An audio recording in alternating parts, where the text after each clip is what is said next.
because she cuddles with me. I love my mom because she makes the best food I've ever eaten. Ma maman est la meilleure du monde. J'aime ma maman parce qu'elle est gentille. J'aime ma maman parce qu'elle est tout le temps là pour nous. Mijn mama is de beste pleegmama en ze is ook een juf op een andere school. En ze helpt me heel vaak bij mijn werk en dat vind ik heel leuk aan haar. En ze is heel lief. Ze helpt goed met het werk, mijn mama. En als er iets moeilijk is, dan helpt ze mij. Ook al ben ik boos. Mijn mama helpt mij vaak met het werk. Ze is heel lief. En ze laat mij heel vaak op de tablet. Mais moi, je t'aime très fort. Tu me fais plein de bisous et te fais plein de bisous à moi. Parce que je l'aime très fort. Et en fait, aussi, c'est parce que elle me fait plein de plaisir tout le temps.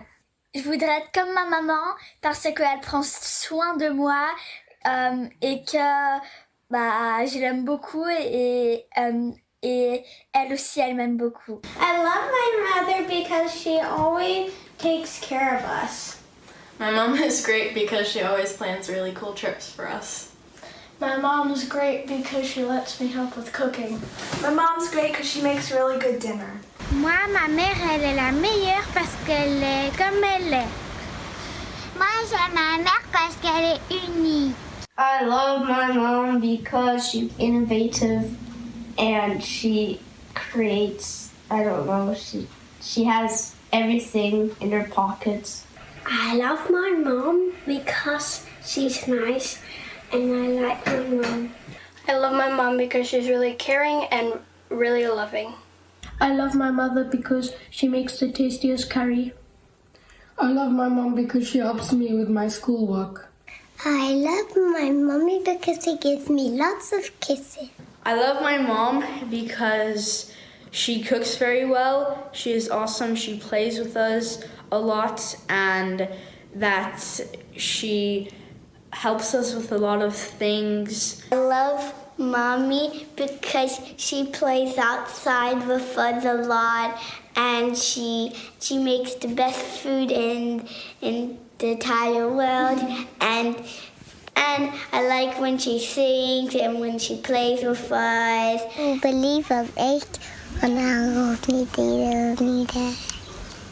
Ik hou van mama omdat ik hou van mama.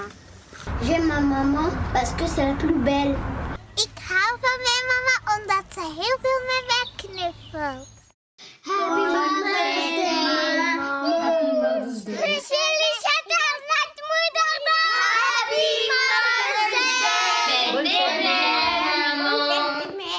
Bonne fête maman. Bonne fête moederdag. Happy Mother's Day. Happy Mother's Day.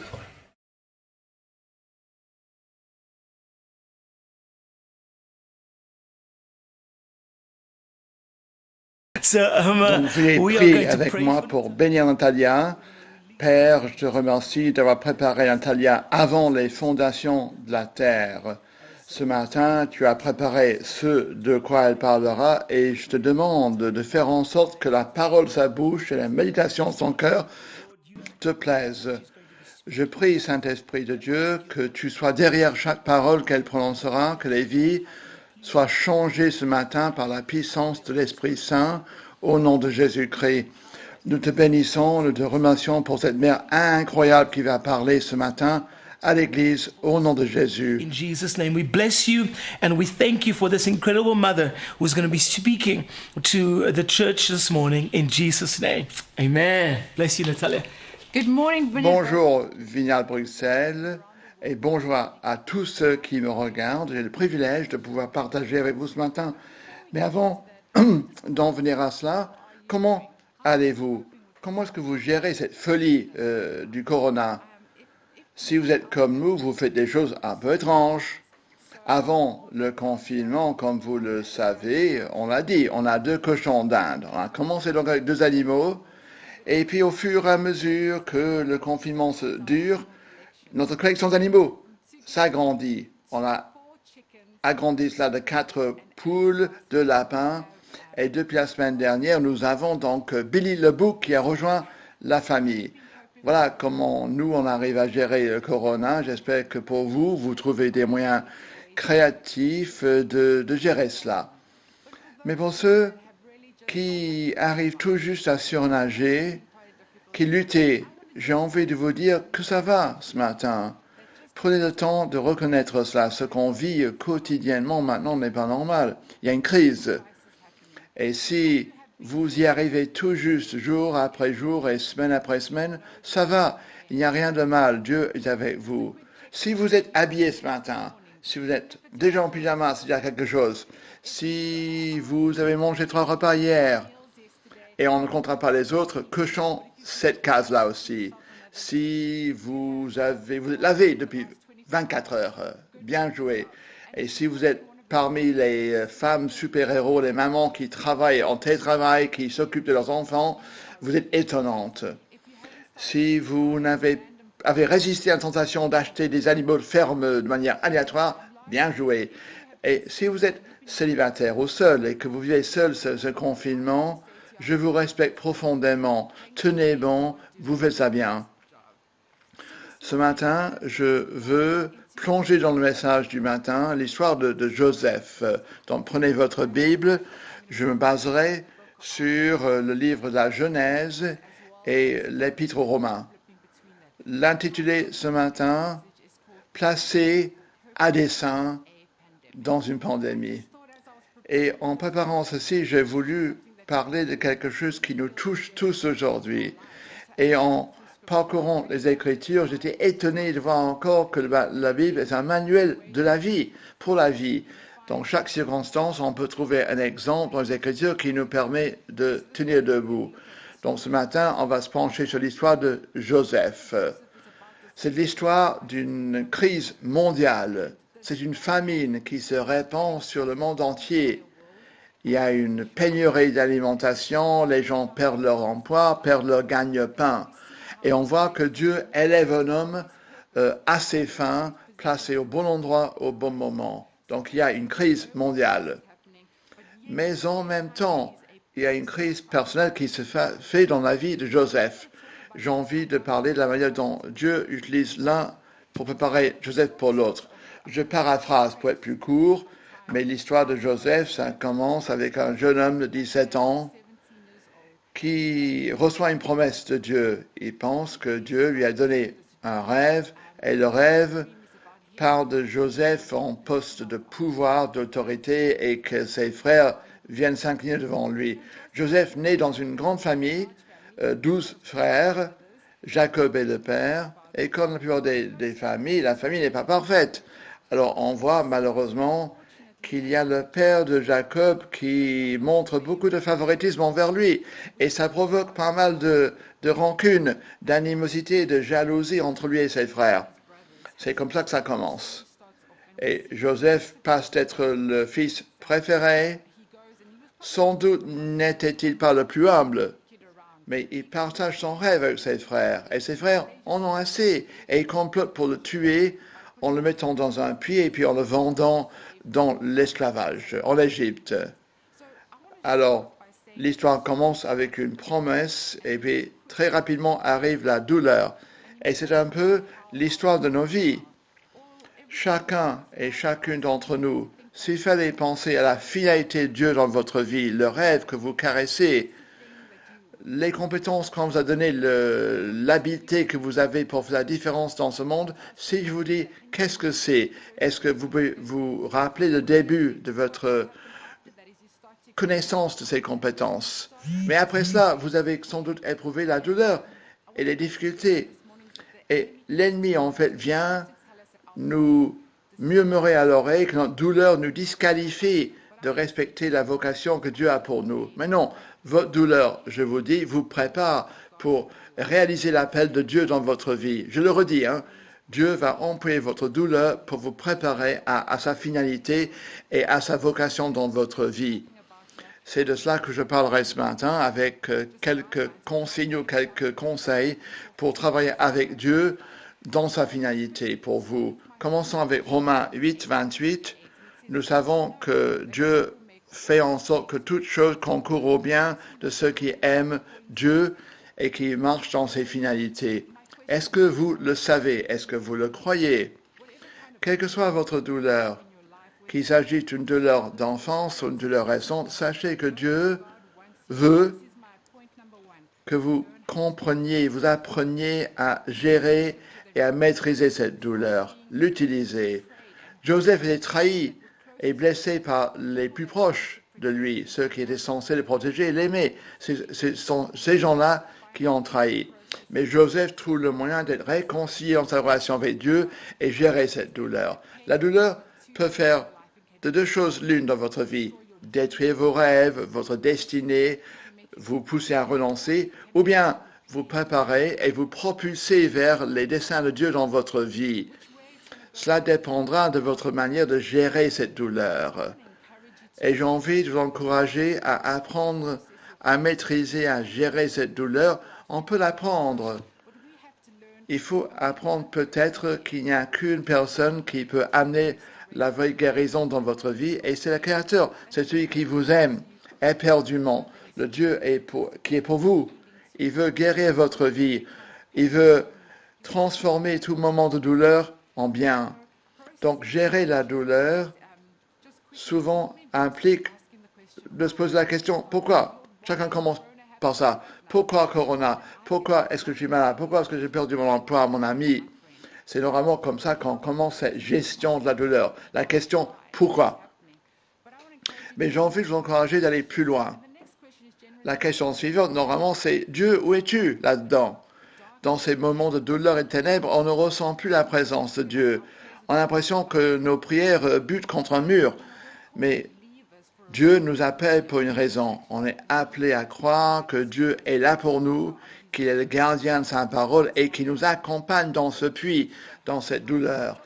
Donc j'ai envie de vous encourager de revenir continuellement à l'idée que Dieu ne vous laissera pas. Dieu est avec vous. Il ne dit pas que nous serons à l'abri de la douleur, mais il nous promet sa présence. Il nous dit, je ne vous abandonnerai jamais.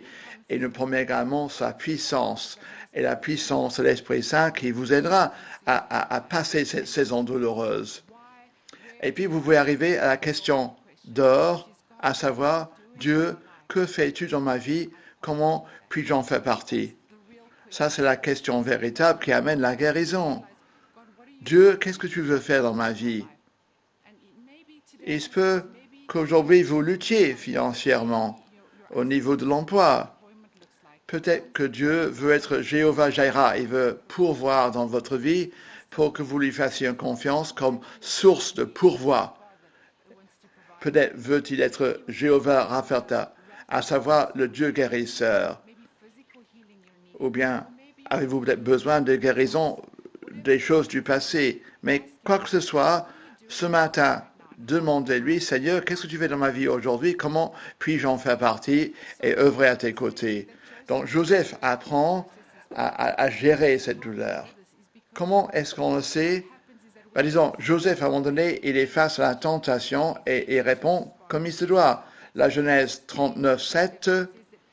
Après quelque temps, la femme de son maître a regardé Joseph et a dit, couche avec moi.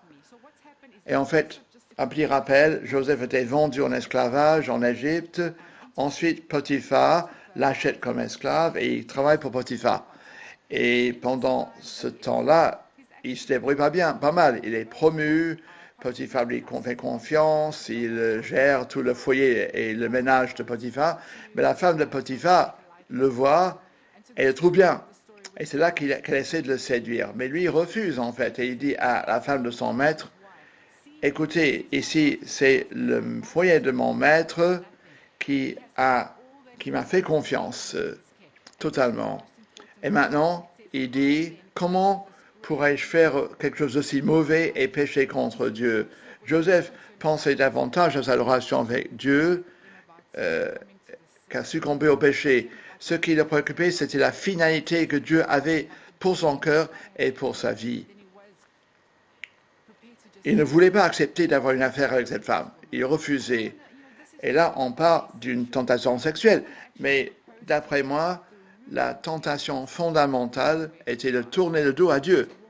C'était de tourner le dos à la croyance que Dieu est bon et que Dieu est réel et que Dieu est fidèle, que Dieu voit Joseph et il va l'entourer et le soigner et rester fidèle à sa parole dans la vie de Joseph. Si c'est votre cas, sachez que Dieu veut que vous gériez vos douleurs et vous guérir. Deuxième point maintenant, persévérer. La persévérance, c'est quelque chose que chacun doit apprendre. C'est fondamental dans notre vie. Romains 5, 3. Donc, nous nous réjouissons de la souffrance. Nous savons que la souffrance produit la persévérance. La persévérance nous permet de tenir. Et ce matin, j'ai envie de vous dire que Dieu veut vous apprendre la résilience, à tenir, à faire face. Si vous voulez apprendre à pouvoir faire face et respecter les finalités de Dieu dans votre vie, il va falloir que vous ayez cette résilience, cette force du caractère. Dieu le crée dans chaque personnage de la Bible. Avec David, c'est le cas. David a une promesse de devenir roi et ensuite il traverse le désert. Mais pendant ce temps-là, Dieu forme du caractère, de la résilience dans la vie de David pour qu'il puisse être non seulement un roi, mais un bon roi. Et c'est pareil pour l'histoire de Joseph. C'est ça qui rend difficile, notamment pour moi, cette histoire. Parce qu'en fait, l'histoire aurait dû être autrement, non? Parce que Joseph refuse la tentation. Il dit non, il n'accepte pas l'affaire qu'on lui offre. Mais ce qui est fou, c'est qu'il est puni pour avoir bien agi, pour avoir dit oui à Dieu et non au péché. Et quelquefois, la vie est comme ça. Il y a des hauts et des bas. Dieu ne crée pas la douleur, il ne crée pas la tentation, mais il s'en sert pour nous amener au lieu où on doit être pour que lui puisse réaliser sa promesse dans notre vie. C'est un peu comme l'image d'un diamant. Chacun adore les diamants. Les diamants se forment sous la pression intense. Je pense souvent à la pression quand je pense à la persévérance. Si vous ressentez la pression, si vous luttez pour gérer tout ce que la vie vous donne aujourd'hui, l'emploi, le travail, les finances, les enfants, l'incertitude, et que vous subissez ces pressions, là, je vais vous encourager parce que Dieu est en train de bâtir quelque chose de précieux dans votre vie si vous apprenez la persévérance. Continuez sans renoncer, continuez malgré la pression, continuez à faire confiance à Dieu qui est bon et qui vous permettra d'arriver à bonne fin. Faites confiance à Dieu pour un revirement financier, un revirement émotionnel dans votre mariage, pour un revirement dans les choses dans votre vie qui vont mal et où vous devez faire confiance à Dieu. Faites-lui confiance, faites-lui continuellement confiance. Et j'arrive à ma conclusion, il faut persévérer, parce que lorsque vous rentrez pleinement dans les desseins de Dieu dans votre vie, ça va libérer dans votre vie des ressources. La provision de Dieu.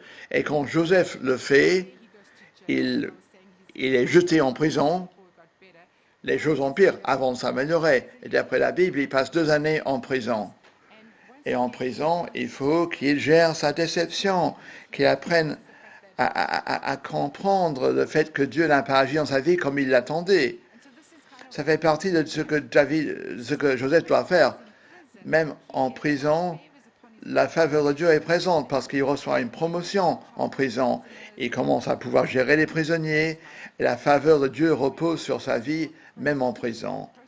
Et Joseph apprend à gérer sa frustration, sa déception et sa douleur. Alors, que se passe-t-il? Joseph arrive à un moment fatidique. Le majordome de Pharaon se rappelle Joseph qui est en prison. Pharaon a un rêve. Et Pharaon convoque Joseph. Et ce qui est étonnant, c'est qu'on lit qu'avant de venir devant Pharaon, Joseph se rase, il s'habille, il se lave, il se rend présentable avant d'arriver devant Pharaon. Joseph savait qu'il n'allait jamais plus retourner dans sa cellule. Il savait que ce moment était arrivé dans la finalité de Dieu qui allait être réalisée dans sa vie. Il s'est fait prêt, il s'est apprêté.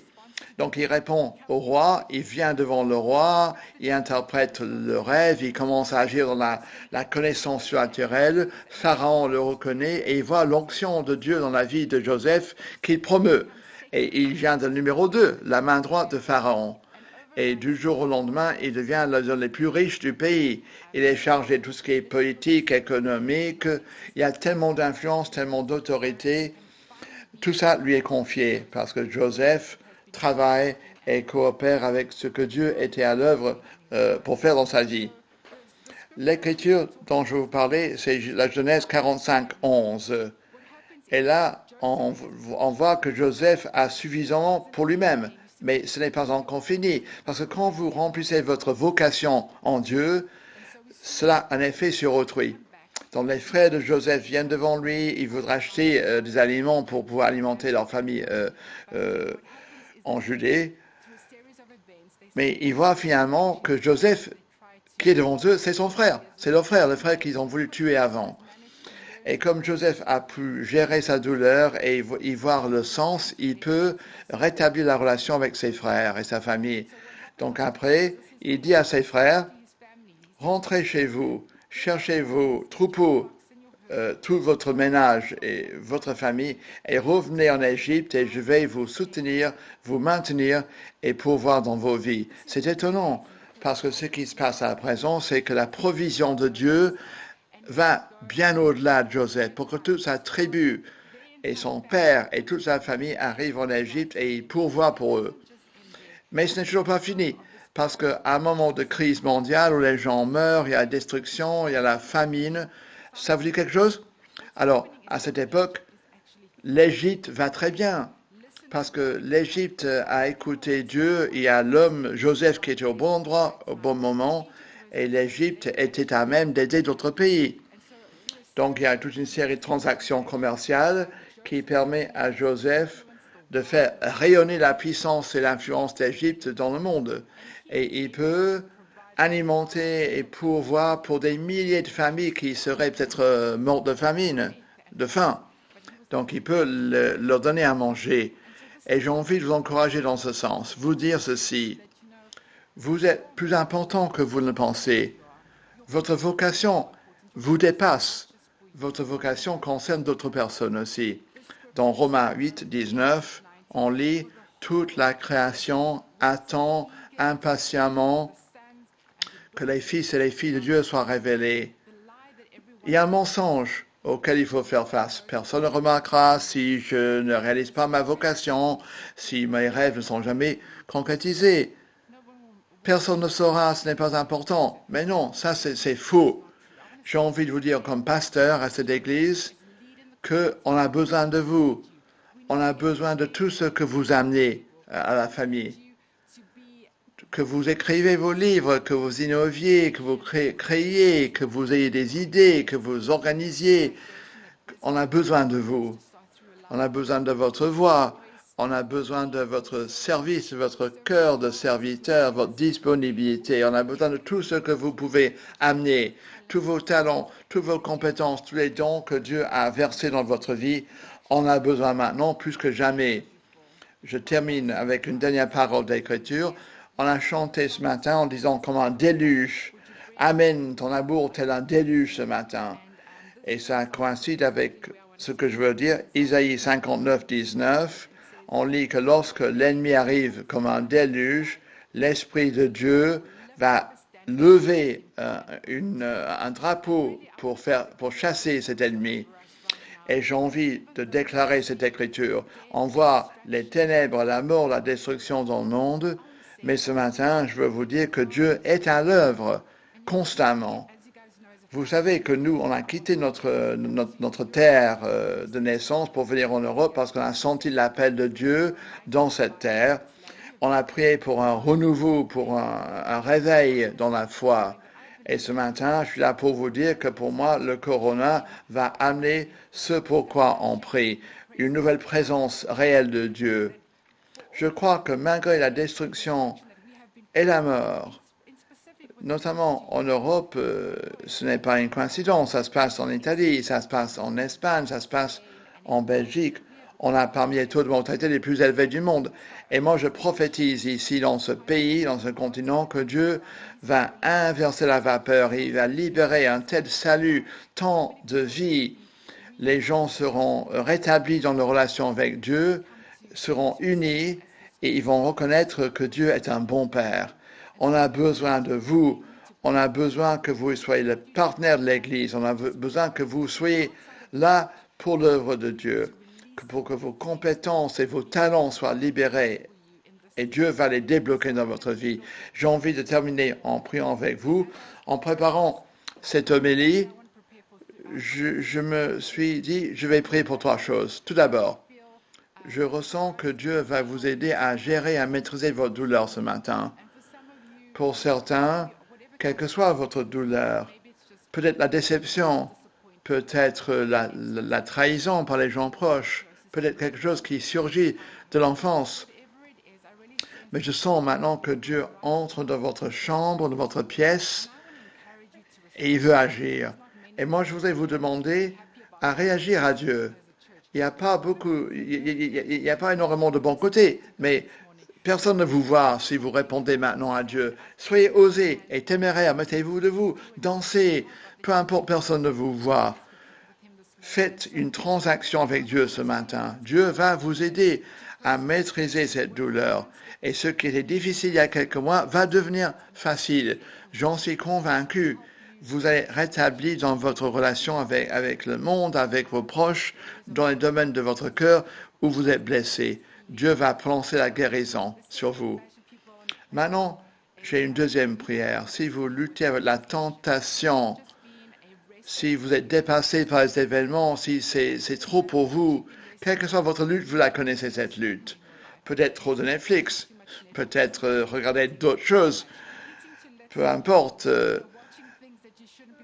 ce que c'est. Mais si vous avez le sentiment que vous souhaitez que le Saint-Esprit vienne vous donner du pouvoir et de la force, mettez-vous debout. Dites, oui Dieu, j'ai besoin que cette présence naturelle vienne en moi et me donne du pouvoir et de la force pour que je puisse dire pleinement oui à Dieu, pour que je puisse dire oui aux finalités de Dieu dans ma vie comme Joseph l'a fait. J'ai envie de prier pour vous. Et enfin, j'ai envie de prier que vous rentrez dans votre vocation. Vous ne la connaissez peut-être pas. Peut-être est-ce encore embrouillé. Mais votre vocation, ce n'est pas que vous. Ce que vous faites, c'est qui vous êtes. Si je dois résumer, c'est quoi cette vocation? La vocation, c'est connaître Dieu, être connu de Dieu et faire en sorte que d'autres connaissent Dieu. Ça, c'est la vocation. Mais chacun a la sienne. La création, le commerce, peu importe. Chacun d'entre nous et chacune représente l'image de Dieu. C'est ça qui fait de nous quelque chose d'unique en travaillant ensemble. Si vous n'êtes pas convaincu de la vocation de Dieu dans votre vie, j'ai envie de vous demander de réagir ce matin. Et s'il vous faut du courage, de la témérité pour croire en vous, commencez à vous voir comme Dieu vous voit. Répondez, réagissez à mon appel. J'ai envie de prier pour tous ceux qui disent oui à Dieu ce matin. Que vous soyez debout, assis, que vous dansiez, Dieu déverse ton esprit en eux, touche leur vie.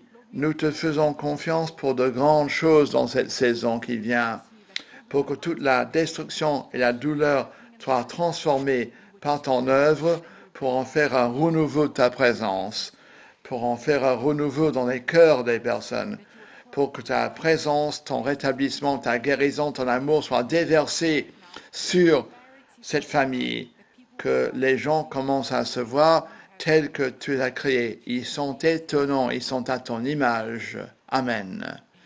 Merci mes amis de m'avoir permis de rentrer dans votre foyer ce matin. J'étais ravi de pouvoir partager avec vous. Passez une très bonne journée et je suis impatient de vous revoir bientôt en personne. Au revoir.